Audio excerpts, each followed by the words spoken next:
Hi students, and welcome to today's live IELTS class. My name is Adrian and I'm streaming to you from beautiful Victoria here on the west coast of Canada. I hope everybody is having a good weekend so far. I hope you're staying healthy, you're staying strong and optimistic. Welcome everyone. This is a members chat class. Everybody is welcome to watch, and in this class we are going to be answering members' questions about English and the IELTS exam in that quest for a band 9 score. There are definitely some very important facts that everybody should know about the IELTS exam so you can get the maximum band scores possible. And if you have questions, it's important that you get answers for those. Welcome Carolina, our moderator.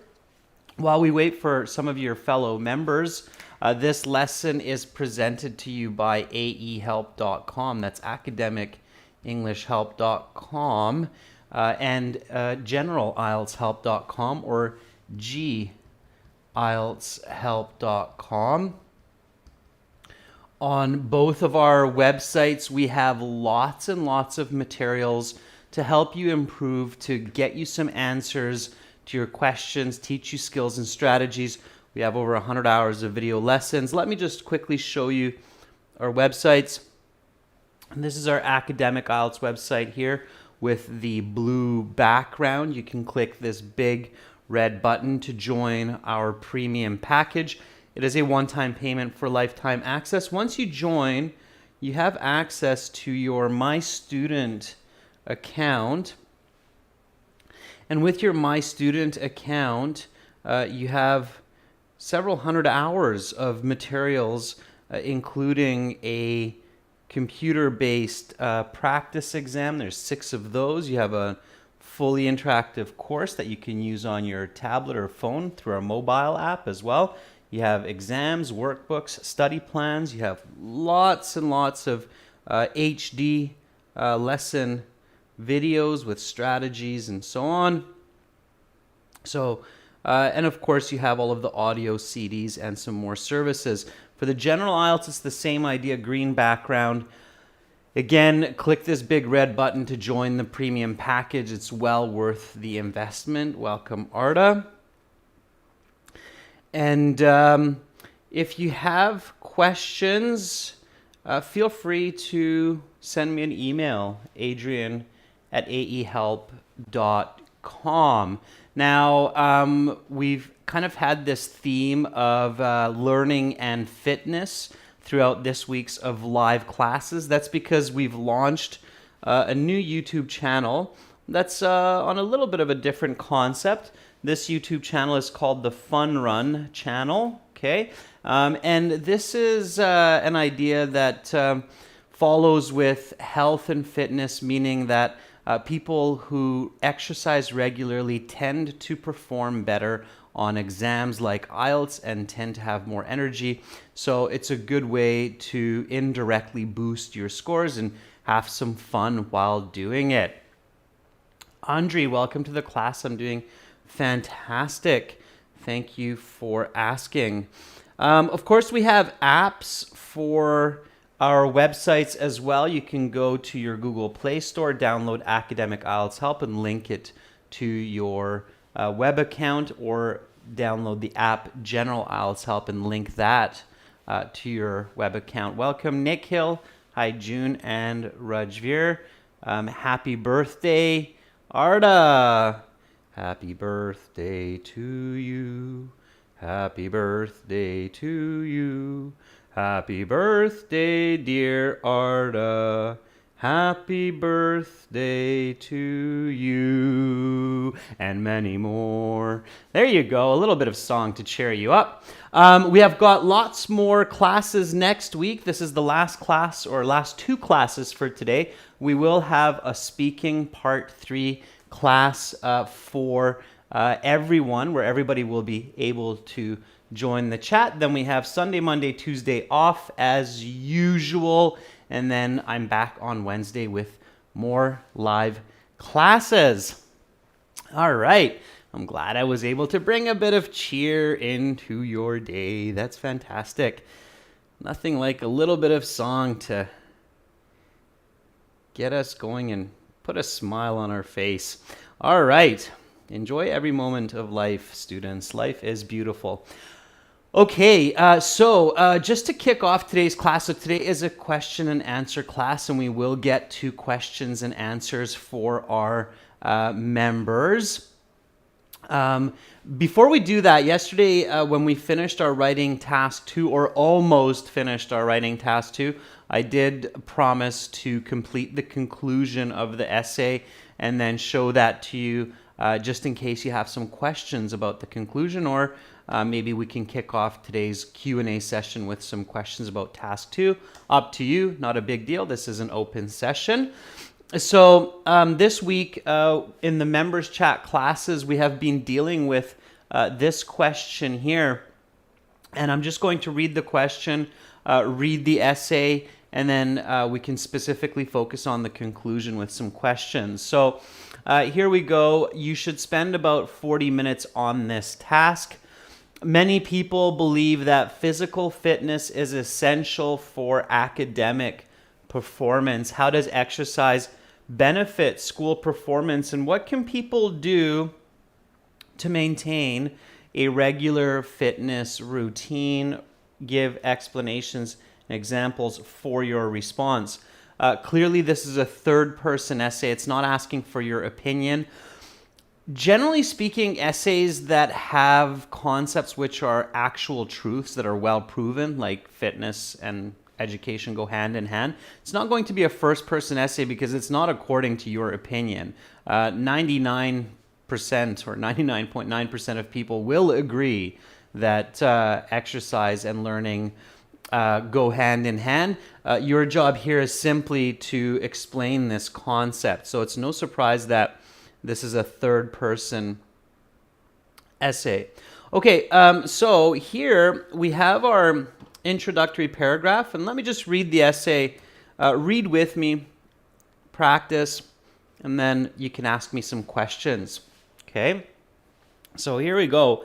Modern science has proven a strong connection between exercise and learning. The brain is a biological machine which needs to be healthy in order to perform optimally, and this is essential for students' success throughout their school years. Regular physical exercise is vital for school performance, as it not only aids concentration, but also stamina, and a regular workout routine can be maintained by scheduling and prioritizing it. Okay. Regular physical activity enables the mind to stay calm and focused on intensive learning for prolonged periods of time without significant fatigue. When students engage in 1 hour of daily cardiovascular exercise, such as running and swimming, they can gain the ability to study for 8 to 10 hours a day without being distracted by friends and entertainment. A recent research study of 1,000 students in Australia revealed that learners whom engage in a minimum of 4 hours of weekly exercise not only spend at least 10 hours more on their studies, but also have an average of 1 point higher GPA. Certainly many studies such as this have proven the positive impact of exercise on learning performance. In order for pupils to achieve a regular exercise routine over the course of months and years, it is necessary to both have a timetable set for working out as well as making it of the utmost importance regardless of other commitments. Using tools such as Google Calendar or a wall calendar, a college student can indicate a block of time, such as 8 to 9 a.m. Monday to Friday, for jogging and weight training. Importantly, even if they have distractions such as friends asking to go for coffee or breakfast, they must choose to stick to their exercise routine instead. Thousands of university students in Australia have gym memberships paid 6 months in advance and attend an hour of exercise regularly because they have made it an essential part of their morning routine. it is these same students who achieve higher scores on their GPA. Now here's the conclusion, okay? And the conclusion usually has 3 parts. So it has your main points restated, so that's kind of like your paraphrase of your thesis. And then it has your argument strengthened, so it basically says, well, here's the idea or here's the argument in a stronger way, so make sure you believe this as the reader. And then some kind of a take-home message. It's like the moral of the story. It's what we learn from the essay.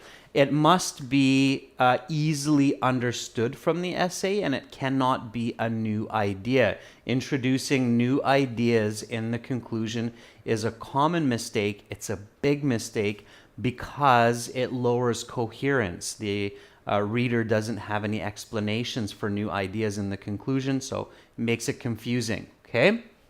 All right, so here's the conclusion. In conclusion, frequent exercise improves overall brain function, which leads to better and longer attention to study. And in order to maintain this, learners must allocate time and importance to such physical activities. It is clear that the return on invested time and effort is well worth it for students' academic careers. So that's the take-home message, okay? And that's actually the argument strengthened as well in this case, okay? We're basically telling the reader that, hey, if you want to get a good investment on your time and you're a student, then invest it into physical exercise, okay? All right, so that's the conclusion, that's the essay. Andre, before I get to answering your question, any questions about this essay or about the conclusion? So any questions about the essay or this conclusion before we go on? Did anybody else finish this essay yesterday, last night, this morning, today?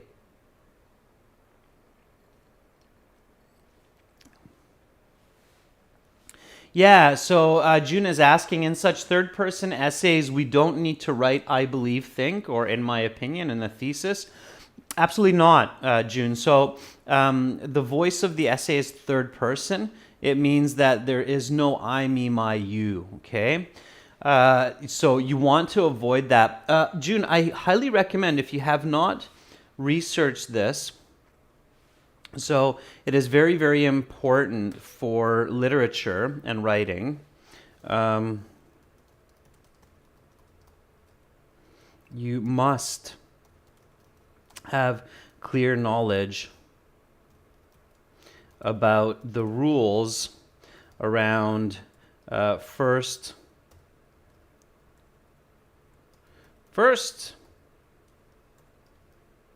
second, and third person author's voice. It is strongly advised to never mix voices in one essay. Okay, this is quite a strict academic rule, and of course, like with every rule, there are exceptions, but 99% of the time, you never want to mix the first, second, third person voice because your reader will get confused. It's kind of like, who are you now talking about? Yourself, me, the reader, or about people in general? So it can get very, very confusing. Okay, the other rule that's kind of synonymous is you should be very careful about mixing tenses, okay? Generally speaking, you don't want to jump around in tenses when you're writing an essay either. So you don't want to jump from past to present to future participle. That can get very, very confusing, and it's another one of the very common mistakes for learners. So notice how in my conclusion I don't write, it is clear that the return on invested time will be well worth it for students. So I don't use the will be well worth it. I stay in the general present tense as well. Okay? All right. Yeah, good question, June. So make sure to control those voices, okay? And it's not third-party essay, June. It's called the third-person voice. And the other way you'll see that defined, there's lots and lots of material on this if you type this into Google or you research it in literature. The other way you'll see it is the objective voice. And you'll see actually more specific types of third-person voice as well. So first, second, and third-person voice of the author, those are kind of top-level domains, and then underneath those, there's even more specific types of first-person, second, and third-person essays. So you can really do a lot of research there and get into very specific styles of author voice and writing. Okay, and it's good to know those. Deepika, the conclusion points, okay, so the conclusion, to be clear, generally speaking, for a persuasive essay, okay, because there are different types of conclusions and summaries for different types of essays, but task 2 is a persuasive essay, and for persuasive essays, it's points restated, okay, basically meaning paraphrased, and then you want the argument strengthened. And the logic there is that it's a persuasive essay, so you're giving all these argument points to convince your reader. In the conclusion, you basically want to tell your reader, like, hey, look, I put in all this effort and all these ideas to convince you. Now it's time to believe me, because if you don't believe me at this point, at the end of my essay as the reader, then obviously we have a difference of opinion, right? So that's why you have that. And then you have what's called your take-home message. And that's a very, very important part because it adds value to the reader. So it makes them think. It's like, well, okay, so why did I read this essay, right? All right, so Deepika, that's it, okay? Okay, Arda says, I finished it after, but I deleted mine and copied yours. Okay, Arda, don't do that. So keep both. Share yours, and then I can give you feedback, okay? All right. Nick Hill says, sometimes I face difficulty to restate the 2 points in the conclusion, and I end up repeating the words from my thesis statement. Yeah, Nick Hill, me too, okay? It is tricky. So it's practice, right? You have to practice, you have to use the thesaurus. So it's a very common challenge, and even the most advanced writers sometimes will get stuck for how to start the conclusion in a clear and effective way. Okay, so I feel your pain, Nick Hill, and there's no simple answer to that. You just have to practice and use a thesaurus. Okay, so Nick Hill's basically asking, like, how do I avoid repeating my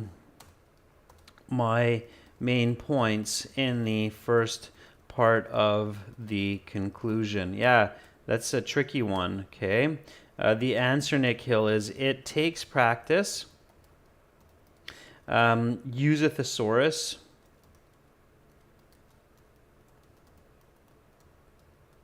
Okay.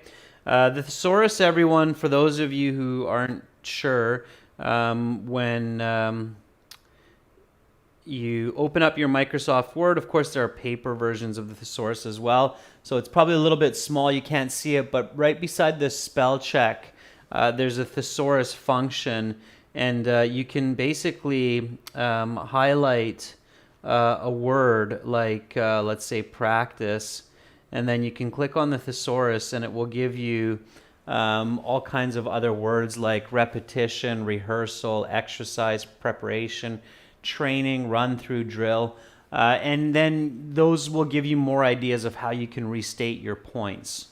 Okay, so use that thesaurus, Nick Hill, and get the opinion of others as well on your essay, and then that will help you. Okay. All right.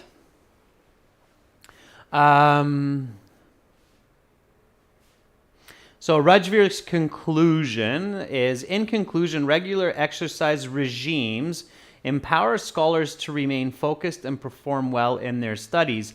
Yeah, Rajveer, that's a great start. So so Nick Hill, there's a good example of a different way to restate the main points. And Rajveer's doing a good job of it too, and it's actually nice, strong vocabulary that Rajveer is using. So you do realize, even though you sometimes get stuck writing the same points and being repetitive, once you get the hang of it, you do realize that there's actually several ways that you can keep paraphrasing and exploring those main points.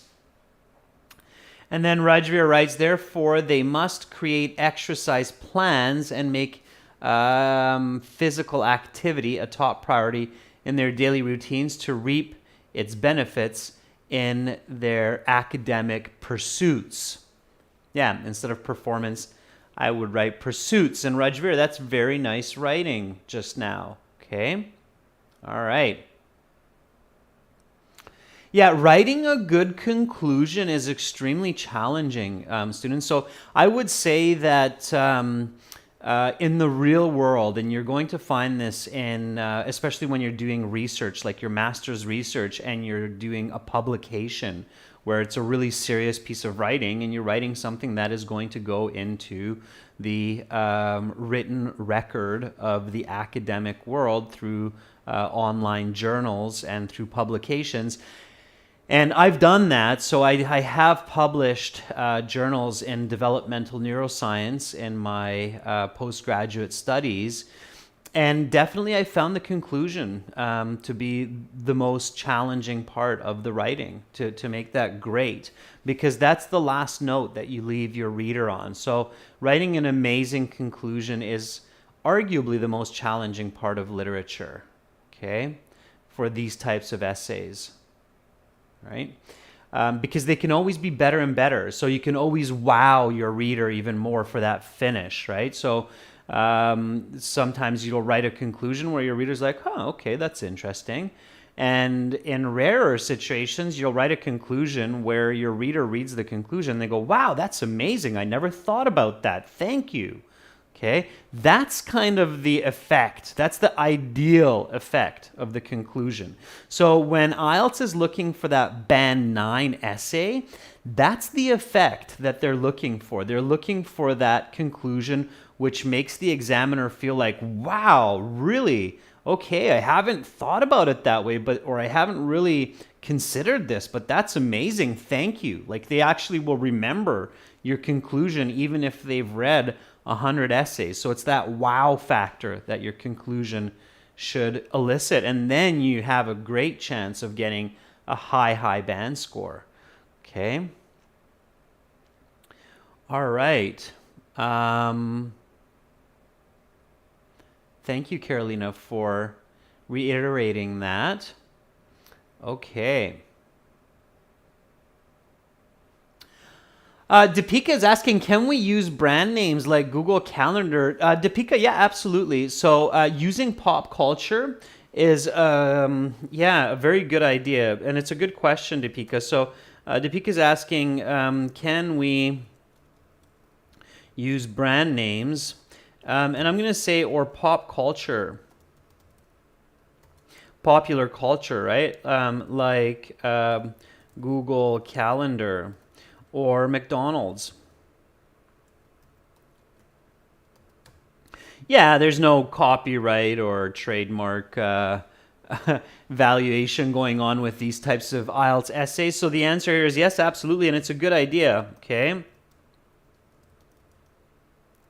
So in fact, this is often a good idea because it is very visual, and it is easy for the reader to empathize. Okay, so most people around the world will know McDonald's. I read an article once that said that more people know the word Coca-Cola in the world than Jesus. So there was a global study, I suppose, where they asked people which words they're familiar with, and they discovered that more people are actually familiar with the word Coca-Cola than with the word Jesus, right? So that's quite incredible if you think about it. And certainly by using those kinds of pop culture brands or terminology, you can elicit a lot of connection with your reader because they can identify with what you're writing. So yeah, definitely good to use those as they come to mind. Just make sure they make sense in context, okay?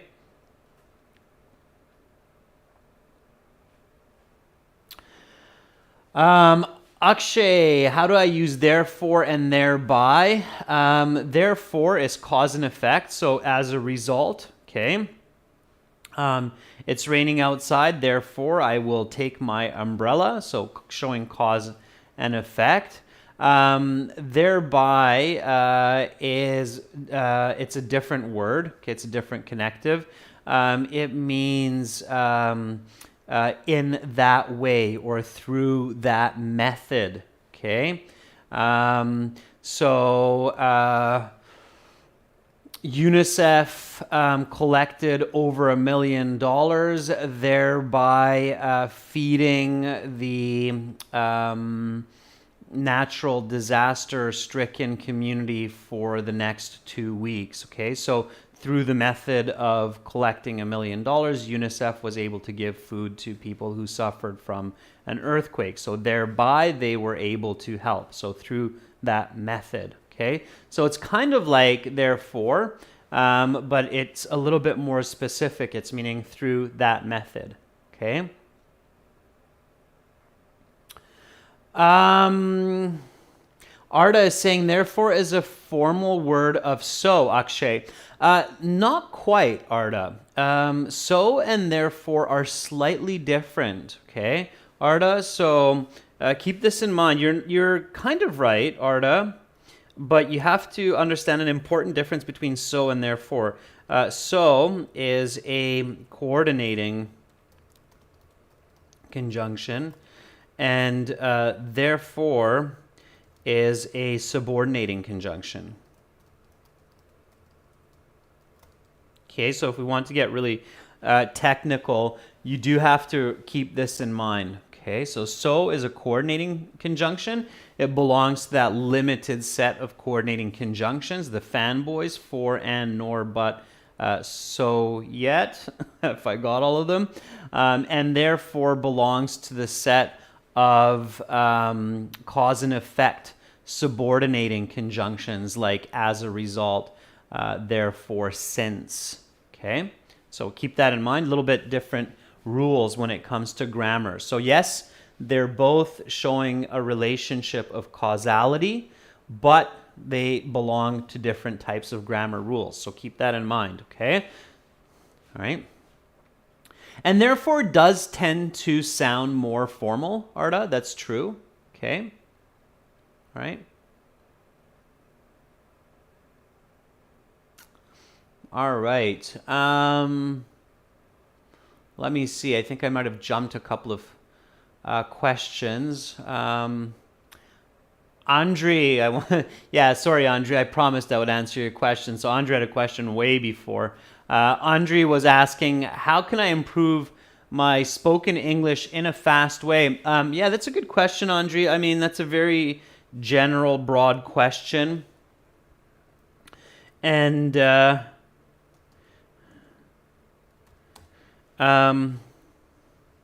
there are a couple of good answers for that. So how can I improve my spoken English in a fast way? Very good question. Okay.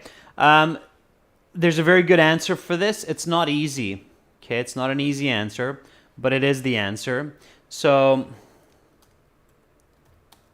use English or speak English all the time and without shame.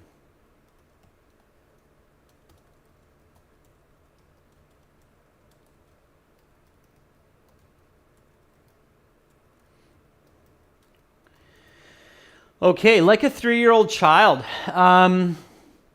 It sounds kind of weird to say this, and some of you might be like, why did Adrian tell me to do that? But that is the fastest way to learn to speak a language. That's why children are very good at learning languages. Children have some advantages, of course. Their brain works a little bit differently. They don't translate, for example, right? So they just learn from context and a lot of repetition.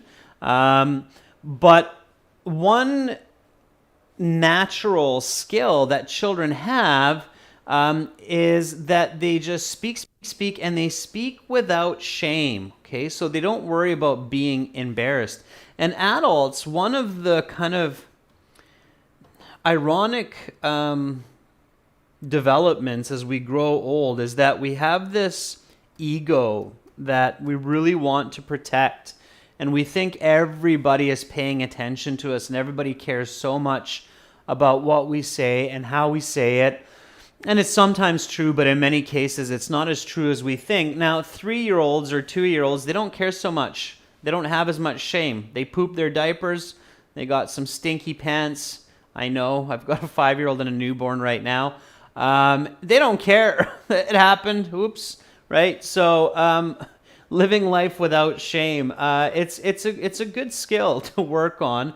So through our teenage years, we start to really build this concept of the ego and ourselves. And along with that, we build a lot of this feeling of shame when we make mistakes or becoming embarrassed when something isn't as clear as we think it should be.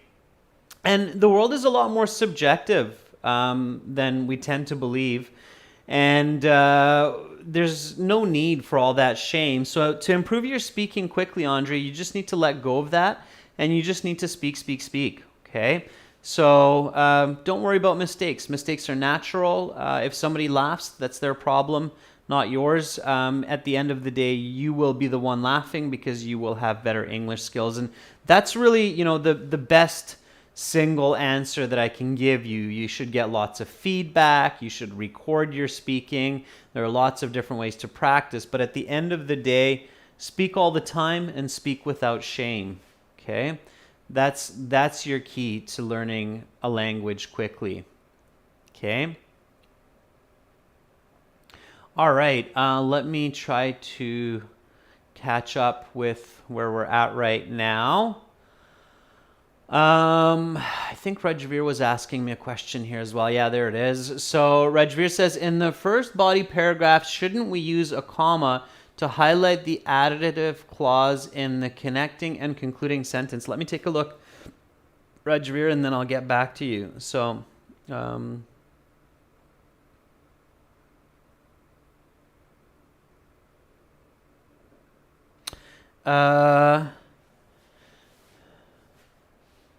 yeah, okay, I see where you're going with this. Yeah, I agree. That would be an improvement. So grammar check is not catching that, but you're saying put a comma here and here, and that's good advice. And I think with the flow of the reading, it's good advice as well. So certainly many studies such as this, have proven the positive impact of exercise on learning and performance. Yeah, I think that those two commas make sense, and it is a good correction to the writing.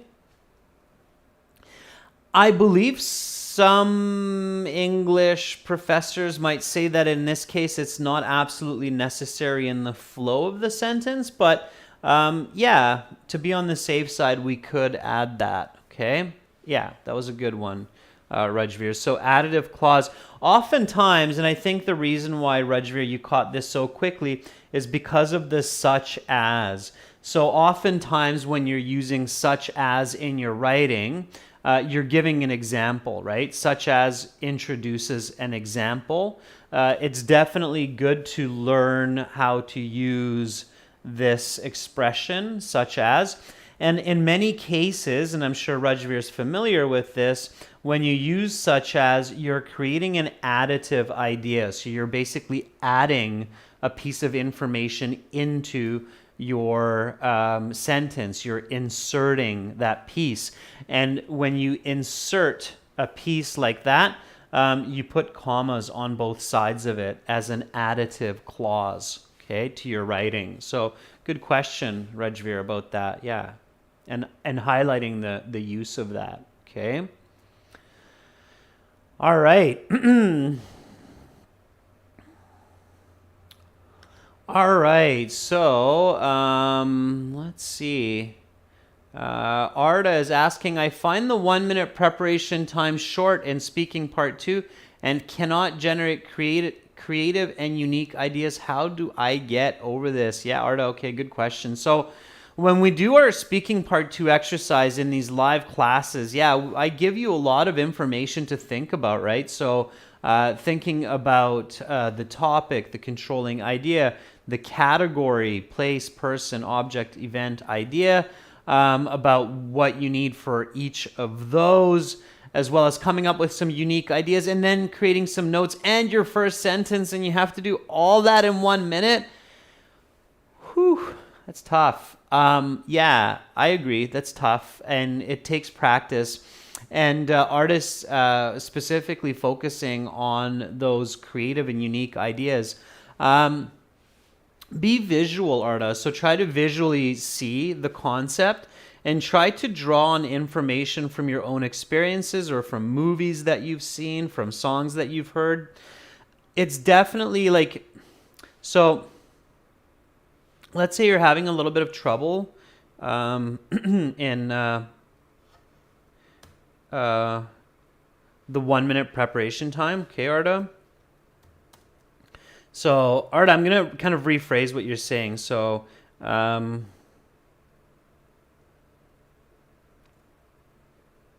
I'm not going to use your name here. I'm just going to give the advice instead, okay? So, in the cue card, so speaking part 2, okay, in the 1 minute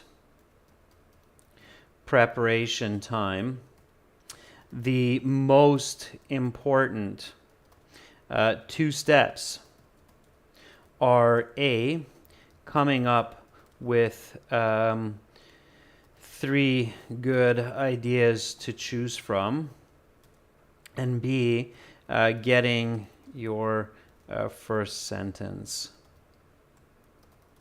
ready. So even if you do not have time for other steps, like notes, okay, you should do A and B, okay? So basically what I'm saying here is that even if you can't do all of those steps of what, why, how, critical thinking about topic, controlling idea, and so forth, the 2 most important steps, and I don't think we've ever talked about this, are definitely to come up with at least 3 ideas. One of the ways that a lot of students lose a half band, 1 band, or even more is by coming up with a difficult idea or an inaccurate off-topic idea for part 2, and then that ruins their part 3 thinking and responses as well. So you definitely do want to come up with at least 2 to 3 good ideas to choose from for part 2, because oftentimes your first thought is not your best thought, okay? So Arda, you do have to work on that, and you want to practice that. You want to visualize it. Think about what 10 people would say, okay?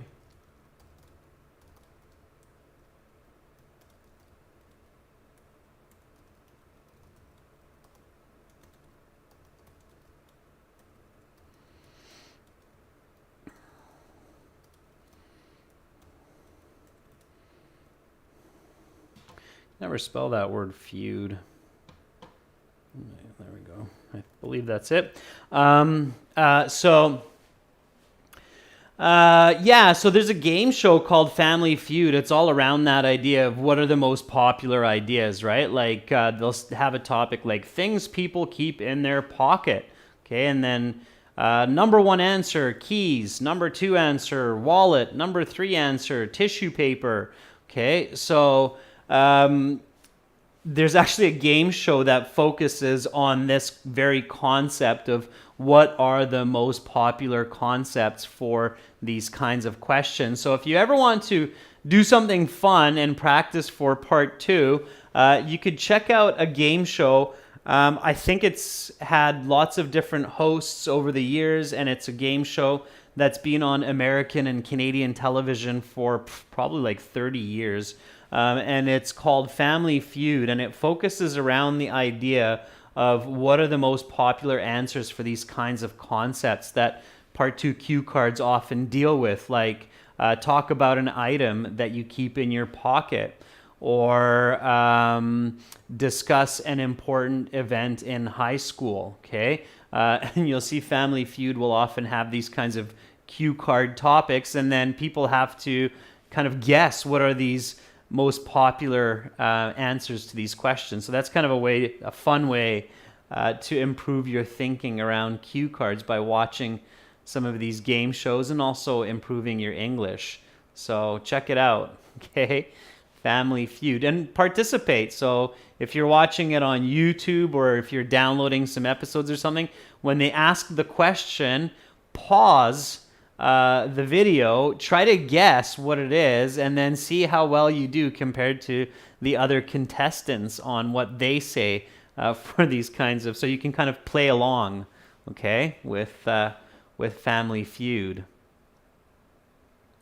Okay, so Akshay is saying, I'm facing issues with 2+ verb and verb ing. Okay, Akshay, simple answer there is review your gerunds and infinitives.